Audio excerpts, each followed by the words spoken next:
omona te.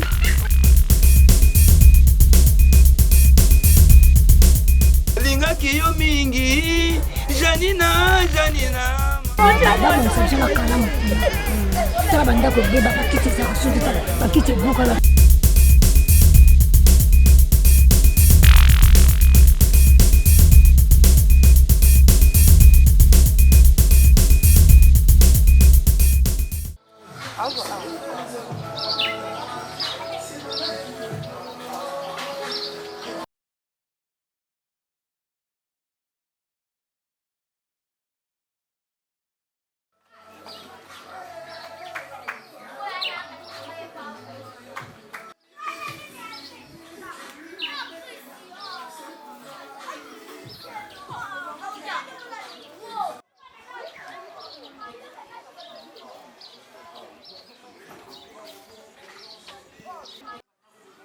Toya mama, topusa.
Kuna kusa.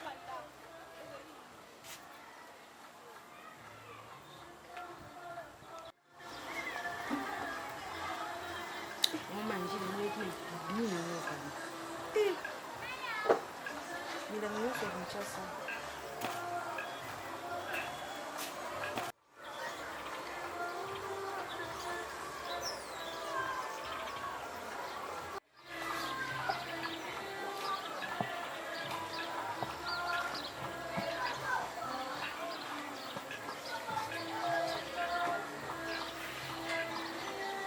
Bote mama. Toza de bonhomme. Na 16e rue, na C, côté à Manjili. Mama na ngai. Biso to kocha banda 82. Mais mai ya kanango mais oya turo yonde wana zai po bato bakufa. Ya turo mai ye biso muka ke to bongsi bilo ndenge ya kana niveau na C wana. Mai débordé na bandako nyonso bato atile zo mona te. Ba bote komo le kalikola bandako.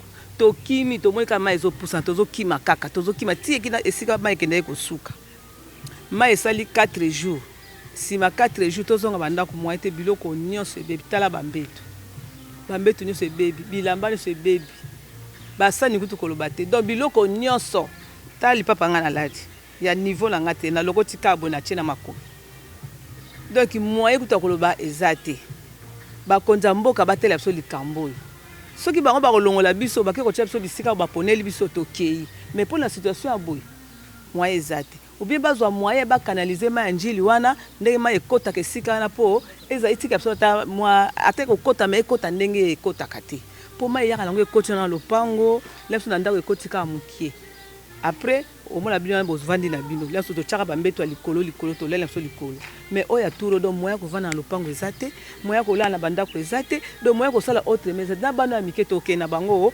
wapi est-ce que ba meka ko identifier bino ko ke bino moi jeton pour na ko ba ke bozali ba victime inondation ngai biso le to kimaki ba biso ba kede na stade bon ngaza ina bana naza ba koko na ngai mike biso to tikalaki mais batu bayaki baye ba identifier bazui nombre ba na lopangu bato bakendeki ba identifier te bango bakendeki na stade bango makamla ngoni na stade mais biso to tikala kawo bato baye ba identifier biso mais to mona eloko te to kata réponse te bana bakenda na mikana réponse moko te tu kozonga na biso to vandi to lokwa to mona elange bandi tika to zonde tozo bon ça malembe moyen sakate ba infection ba maladie belé donc ata bomeli bantibiotique bomela bantibiotique ya ndenge nini Donc tozomona ka moyen vivre awa ezati. Na mokuse na osenga mokonzi mboka aide biso. Aide biso na ndenga moyen za nango ko aide biso pour abattre la peuple. Abattre le peuple congolais. Pour la mikila poto ezala komona soki neti boye mundele na mikila poto ba balongoli bino ba ke ko tchabne sika moko boye côté na babuki banda ba sala on soki ba ko bongisa soki pe bat ba kozonga so bat ba kozonga te ezali wana programme na bango mais ba se balongoli bat ba bot ba bateli bomo ya bato ba tche bango quelque part wana soki ba pemno mbonga mapango ba pesi so ba pesa no mbonga ba garantie kaka bango ilo to senge pa na bango basunga biso ba ya kolongola biso na bisika o eza très dangereux. La Fondation Maloa FM applique la vision de partage et d'assistance en faveur des différentes couches de la population.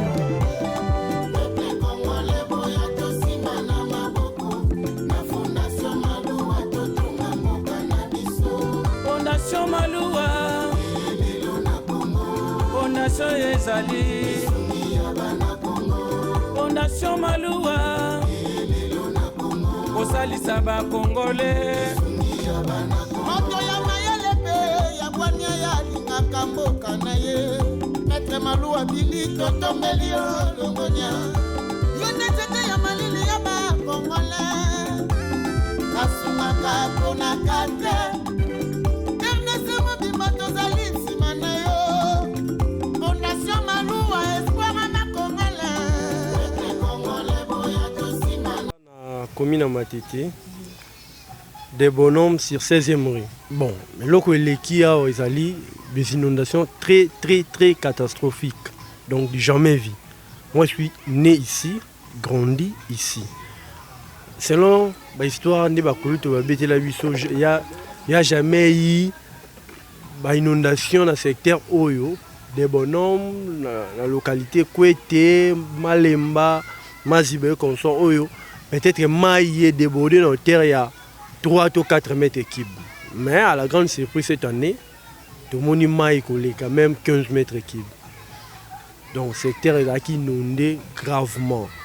Tout au long de la rivière Ndjili, de la rivière Ndjili jusqu'à 1 kilomètre, toutes ces maisons-là, ils sont inondées. Bakimi, Baby. La situation s'est dégénérée, donc Mamoubena et Baby pour la Baimbo, Kabakongomanyo, Bavandaka côté. Bon, on fait le recensement et Salamaki. Sobi qui est Salamaki, au côté Salamaki, il y a eu des ministères, des agents du ministère qui sur terrain pour la route la situation. Ils ont recensé les gens. Tu peux aussi qui na volontaire au stade de martyr 20 mai. Place barandaki ko bomba bandeko to bakoma ko benga biso ba sinistré bakendaki et puis suite ya kovanda parce que c'est là 2 mois inondation liboso j'avais retenu la date salamaki le 5 avril et le 5 avril tilelo c'est déjà 2 mois tu kovanda sika moko 2 mois sans travail kolia au gouvernement do pesa mai bien sûr mais c'est ainsi qu'ils ils ont regagné leur maison. Exemple, mais jusqu'à présent, le gouvernement tout bon, espérons condamner le gouvernement espérons que on ça la bien pour la population des musiques de zongi to bongisa bandaku to lukatama place au vanda tala ba conditions où ils allaient. Il y a encore de l'eau dans des maisons, il y a encore des saletés, il y a encore des immondices qui traînent devant des maisons parce que bakimi bavandi babombo la stade babombo pour le moment la kinkole, il n'y a pas de gens pour faire entretien de leur maison. Donc ça va. Mais qu'est-ce que vous pouvez demander vous-même en tant que jeune pour cette population aujourd'hui victime? Bon, pour cette population sinistre, ce que je peux demander, on commence par notre gouvernement. La population qui a été inondée ici sont la population congolaise. Nous sommes comme des frères et des sœurs qui souffrent à l'Est. Il y a des guerres là-bas et on voit le soutien du gouvernement. Et nous aussi, on a été inondés, on veut le soutien du gouvernement. On ne critique pas. On ne dit pas des mensonges, mais on dit que jusqu'à présent, de la part de notre gouvernement, on n'a pas encore eu une aide ou soit une assistance de la part de notre gouvernement. On demande un soutien de la part de notre gouvernement. Il y a des gens qui ont perdu même leurs frères. Il y a eu des morts ici suite à cette inondation plutôt. Il y a eu des morts. Il y a des gens qui ont perdu tout le bien de leur maison. Ils sont restés avec des babouches, sont restés... Il n'y a pas à vivre à la maison, donc la situation s'est vraiment dégénérée, je dis dégénérée. Il y a aussi des écoles qui ont été... Oui, il y a des écoles qui ont été inondées. Il y a une école ici, Institut Ménonite. Ménonite a été inondé. Complexe scolaire Maïpankia a été inondé.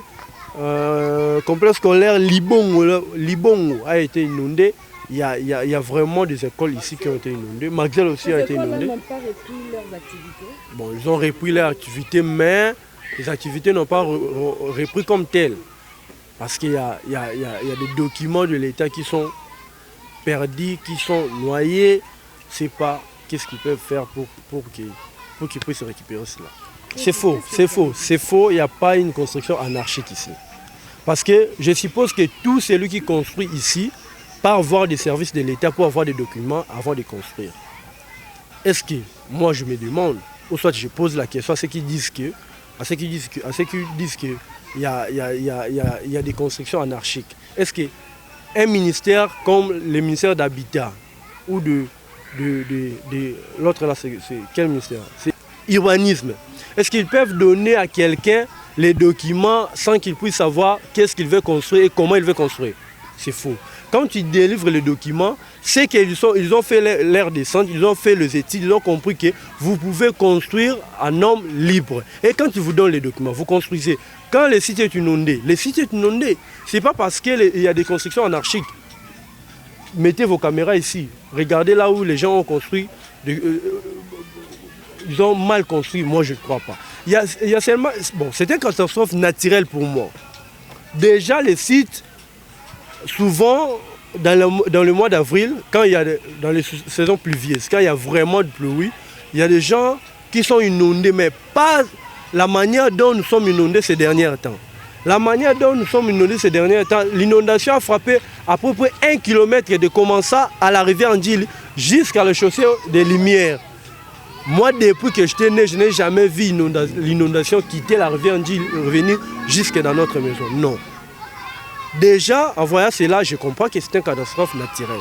Et s'il faut que l'État, s'il faut que des ONG, s'il faut que des fondations doivent aider les gens, il ne faut pas qu'ils puissent nous donner des raisons qu'on ne comprend pas. Oh,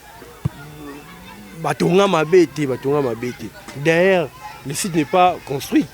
Il y a encore des espaces verts ici. L'espace a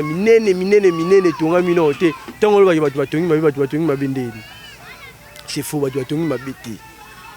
basunga population babetamaki na mai ndenge bandeko mosusu babetama na volcan nde bandeko mosusu bazobetama na guerre ezali charge ya gouvernement ya ntango population na ya souffrir na eloko moko boye il faut aya koassister population na ye il faut aya kosoutenir population na ye baraison ekoma ebele te baraison wana ntango ekoma ebele ekofrustre biso population tomona lokwa toza abandonné Pire Luba Prince Kabaya Bantumba Chomba cha Bululu Wadi Kasai Bakati Bamba Bakushaka Kubundu Nokumva Mujibu FM TV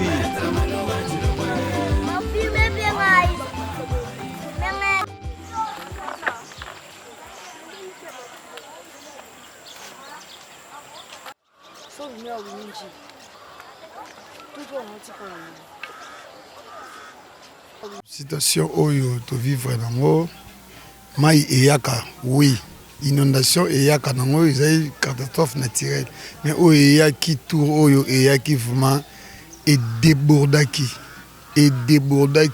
même na otono bandula soba quelques tôles au monaki na ba immondice et kozaki til kola ba tôle donc et débordaki vraiment ndinga mabe et bébé biso biloko na ndako grave, très grave. En tout cas, éviter. Ata et loko mongote ni visite ya autorité.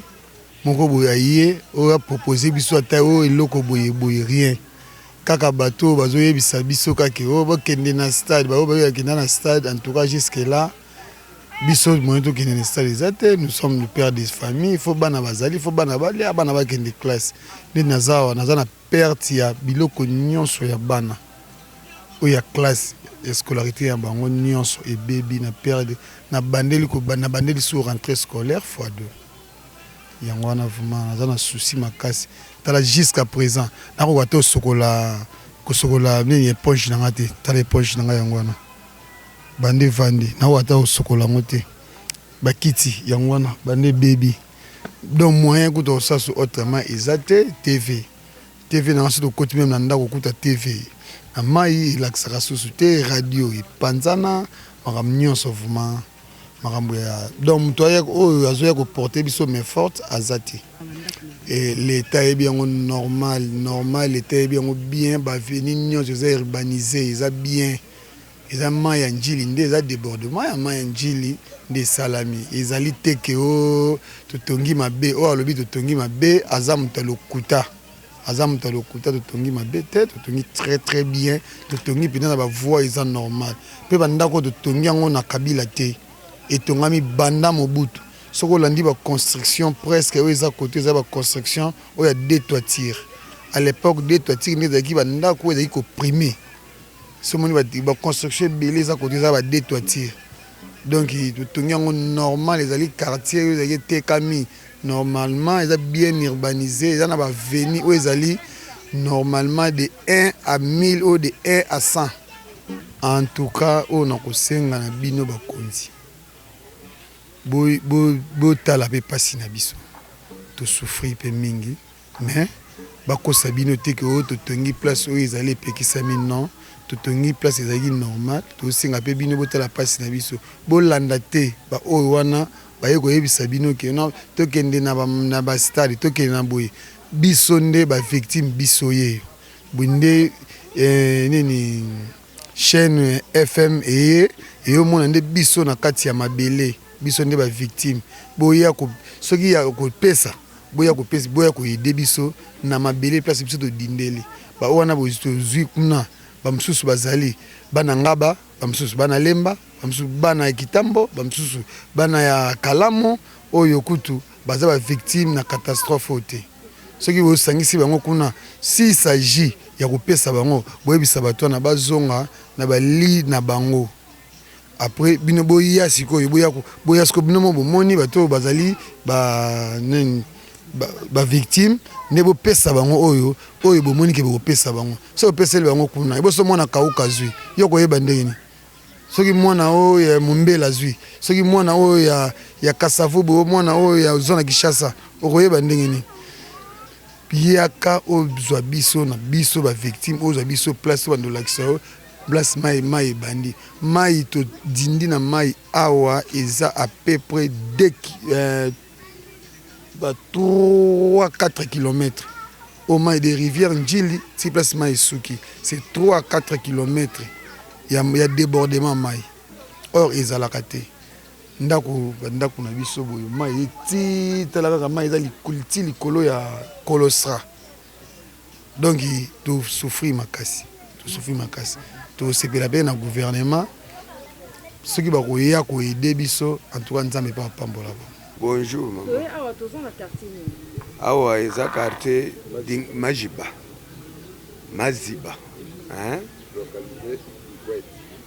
Na localité Ikwete bon na mutuno otunaki ngai eza te ke kaka aux environs mai andili nde edindaki jamais mai edebordaki emataki ti likolo tala limite ya mai omoni mai ekomaki ti na niveau wana tala sikoyo awa ekomi ti na niveau oyo me kuna ezalaki ndenge nini bato bazosouffrir na asiri botamboli kuna omoni bandako etikali polele mwaye bato baya kokota na bandako eza te parce que ezalaka potu bamilanyi ya plastique bilamba oyo ebebaki en tout cas bato baperdre biloko epuis bato bakufaki mpe na mai wana bon na minute oyo yango wana omoni président de la république alobaki ke bato bamata na stade ezali mpona esengo te parce que ayokaki mawe na ndenge bana na ye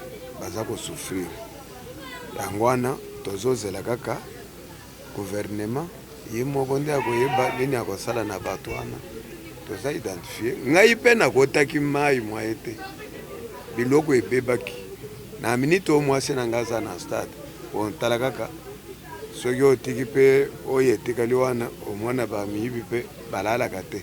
Yango wana bozokuta mpe sino te fale biso nyonso tozala kuna.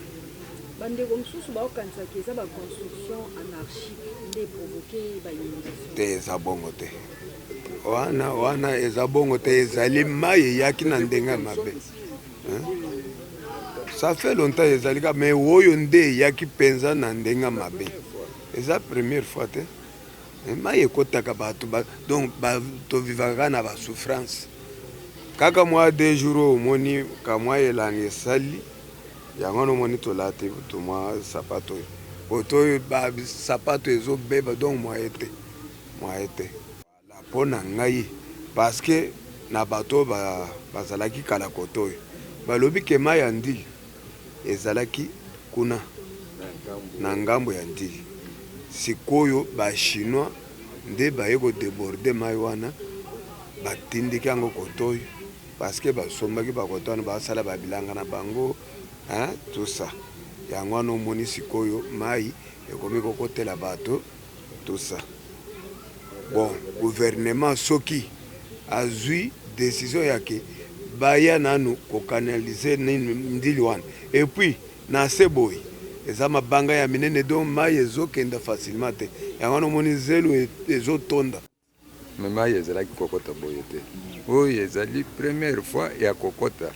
Tomoni ke mai lokola bazelo etundi na bilango oyo basali kuna na bachinois kala nde ezokotisa mai yao. Soki bakanalize batumbuli mai ekokota na ndenge oyo ekotaki te. C'est la première fois que nous regrettons. Mais on ne sait pas. Ça, c'est la décision du gouvernement qu'il peut prendre la mesure de faire. Pour nous, nous n'avons pas à dire ou bien à augmenter. Na lobby que pour na biloko tokokoloba te.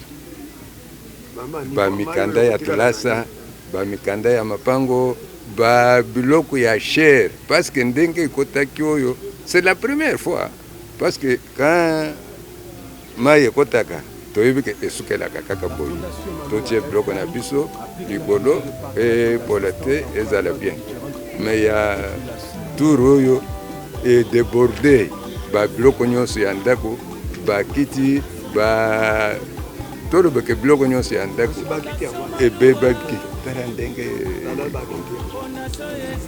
mais sikoyo ba biloko mosusu ekei na mai wana eleki oyo ezalaki na mwa kilo na ndako nde etikali. Biso mpona leta tolobi ke ye nde muntu akonzaka bantu nyonso, ye nde muntu aza na décision finale. Biso tokokoloba tokosala nini, ye nde muntu aza na décision ya kosala mpona bato na ye parce que biso toza koloba ezali bilobaloba mais décision ezowuta epa bakonzi nde bakokozwa mesure yake te lokola esalami boye tosala nini totinda ata problème aye kotombola mai wana ezala mozindo mpo ke ezala kokotela bantu te surtout bakalanize mai wana ezala ekosunga bana Kongo moninga malamu ayebanaka na ntango pasi ya lelo tomoninga miswe fondation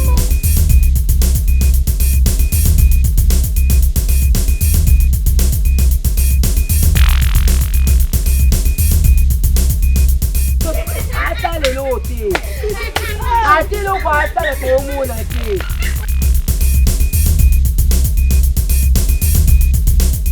lingaki yo mingi Janina Tala bandako beba bakiti za kusuki tala bakiti buka la